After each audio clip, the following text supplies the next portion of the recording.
Hello everybody and welcome back to this offseason edition of the Rangers franchise. So where we left off, we were entering the postseason, and now at the end of the postseason, the New York Yankees are your world champions. For the first time since 2009, after going all throughout the 2010s without appearing in a World Series, the New York Yankees have finally gotten back. The World Series MVP was Gleyber Torres, and the postseason MVP was Luke Voit. Now, moving on to the actual offseason itself. So starting with the re-signing stage, we did not re-sign anybody. Charlie Culberson and Brock Holt were the only two that I was debating bringing back, but in all honesty, I wish that I just traded Charlie Culberson. And then with Brock Holt, he just wanted way too much money for what he was worth. He's versatile, he has decent hitting stats, but other than that, it's really not worth like the 5-year, 3-year contract or the 1-year, $5 million contract that he was after. So you're going to see how we replaced both of these guys in free agency. And then the only other person worth mentioning is Mike Folty, who we just didn't bring back. I was pretty adamant about not being willing to bring him back, especially because I wanted pitching to be one of the major targets of improvements in this offseason. As now looking at the re-signings, first of all, everybody that was eligible for arbitration except like some reliever pretty much got it. And then as for the re-signings, the main big contract extensions were Nick Solak was brought back on a 4-year, $10 million contract, and Willie Calhoun was brought back on a 4-year, $9.2 million contract. So both of those guys sticking around for the long haul. Those years would have been arbitration years anyway, so we just kind of avoided that. So by the end of both of their contracts, they will be free agency eligible, which is good for us because if they break out, we don't have to worry about arbitration and having to pay them a lot more money. So these deals are pretty good for the team. And then I also wanted to mention that we are not going to be bringing back Jose Trevino or Jonah Heim, who were both of our major league catchers this past season. As I've mentioned him before, you've seen him if you've been up to date with this series, but we do have a catching prospect in Tristan Ziegler, who played great in the minor leagues and is pretty much ready to come up to the big leagues this season. So we added him to the 40-man and brought him up, and then I was looking at Sam Huff. We're gonna have to pay him MLB money anyways. He already spent 2020 with the big league club, so why not call up Sam Huff, have him be our primary backup catcher, and just like that, Jonah Heim and Jose Trevino just didn't become very useful for us, so we let them both walk. We also brought in a third catcher who's going to be in AAA, who's the type of guy, you would call up if you really need him if we have injuries. I mentioned earlier that I wanted to go after and get a pitcher, and that is exactly what we did. I was looking at actually multiple pitchers. However, the main two that caught my eye were James Paxton and Carlos Rodon. Now, in all honesty, I wish that I had signed both Paxton and Rodon. However, I ended up just picking Rodon out of the two. Now, my one fear is that Rodon's ERA this past season was above 5, so I do hope that he can tone it down a little bit, and I do believe in him considering he's a B potential. He's only 29, so he's right in the middle of the prime of his career, so I really do believe in him being able to turn it around with us. He's being brought in on a 3-year, $31 million contract that's going to be front-loaded, so if he sucks, he'll be a little bit easier to trade down the line. And then the other free agent that I really wanted to mention was this catcher, Shaw Langeliers, that we ended up signing from the Braves, the former number 9 overall pick in the 2019 draft out of Baylor University, is being brought in on a minor league contract. And if you're wondering, do we have any plans for him in the future? Not really. Honestly, I just see him as a really good trade asset for us, and I'll mention more of that towards the end of this episode. But those were the main two free agents. And then looking at free agents across the league. So first of all, the Detroit Tigers had a busy offseason. They brought in Andrew McCutchen and Corey Seager. So the Tigers trying to speed up their rebuild there. They get Corey Seager, which was an insane signing, considering that he lasted quite a long time on free agency. I think well into January he was on the open market. And then the Houston Astros went out and signed Buster Posey, so the longtime Giant is packing his bags and leaving, trying to get a ring. And then the Arizona Diamondbacks also had a busy offseason as they brought in Trevor Story from the Colorado Rockies, as well as Roberto Perez, the former Cleveland Indian. So what's interesting about them signing Trevor Story is that this past season I looked at trying to trade traded for Herman Marquez, who was injured over the trade deadline, so we weren't able to even get talks of a deal going. However, with Trevor Story being gone, you have to wonder whether the Rockies are going to be willing to give up Marquez, and with that potential catcher we brought in, maybe we have a really enticing offer for them.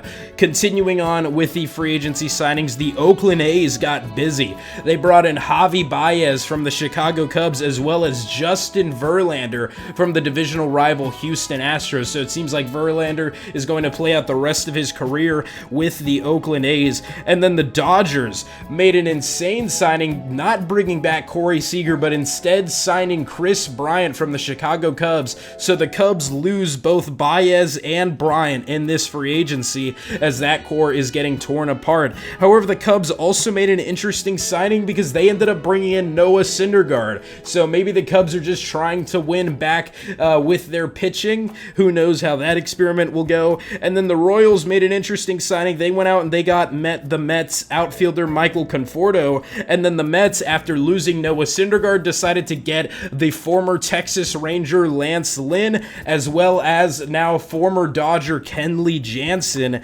And then the Red Sox ended up coming in and signing James Paxton. The Phillies get some much needed bullpen help in the form of Kirby Yates. And then the final signing, I saved the best for last, as the Milwaukee Brewers brought in Clayton Kershaw. Kershaw joins the core with Brandon Woodruff, Corbin Burns, and Freddie Peralta. And their bullpen behind them is Devin Williams and Josh Hader. So an absolutely stacked Brewers roster. But those were most of the major signings across the league, as now in the Rule 5 draft, we did make one pick, and that was to get Seranthony Dominguez, who for some reason played in AAA for the Phillies, I believe, this past season. I might be wrong on that.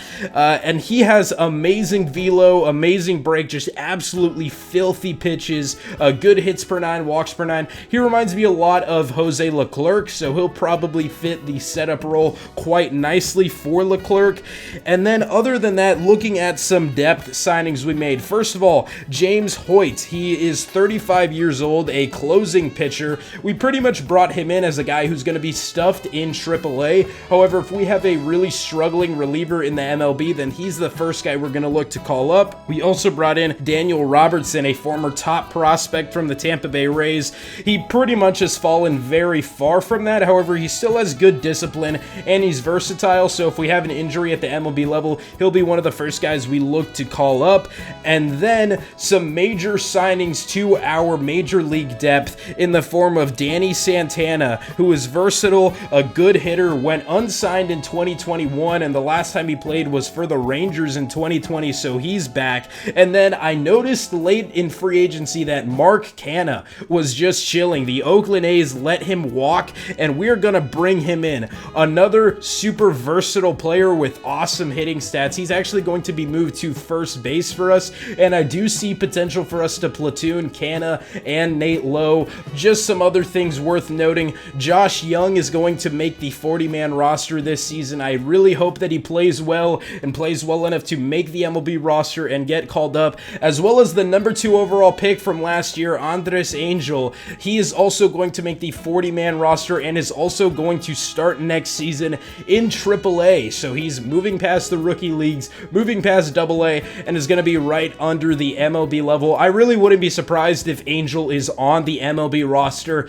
during this season, especially because our pitching rotation isn't complete, to say the least. As looking at the rotation, our ace is going to be Carlos Rodon. Our number 2 is going to be Kyle Gibson. We're really hoping that Gibson can build off of what was a nice 2021 season. Our number 3 is Kohei Arihara. Number 4 is Hans Kraus. And then number 5 is Yang. Yang is only staying on the Major League roster because he's a lefty arm, which is why now looking back, I do wish that I made an offer to James Paxton, but it is what it is. And then looking at the bullpen, to start the year, we're going to throw Jose Leclerc back in that closer role, with his setup man being Dominguez, and then the main middle reliever being Jonathan Hernandez, Brett Martin, and Joe Jimenez. Looking at the lineup, so against right-handed pitching, leading off is going to be Willie Calhoun again at that DH spot. Second is going to be Nick Solak. Third is Nate Lowe. Fourth, Joey Gallo, who I should mention was brought back on arbitration and is going to be due for a a massive extension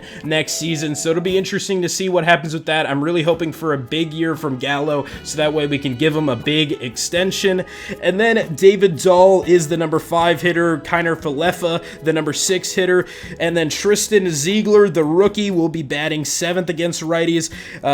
Anderson Tejada makes his debut at 3rd base for us, and Leody Taveras will be the starting center fielder. Against left-handed pitching, the main changes are Tristan Ziegler will be batting 3rd with Nate Lowe batting 6th. Again, this would be the spot where Mark Canha would take over for Lowe if we choose to go down the platooning route. And then Sherten Apostel is going to be our starting 3rd baseman against left-handed pitching, with Isaiah Kiner Falefa batting behind him.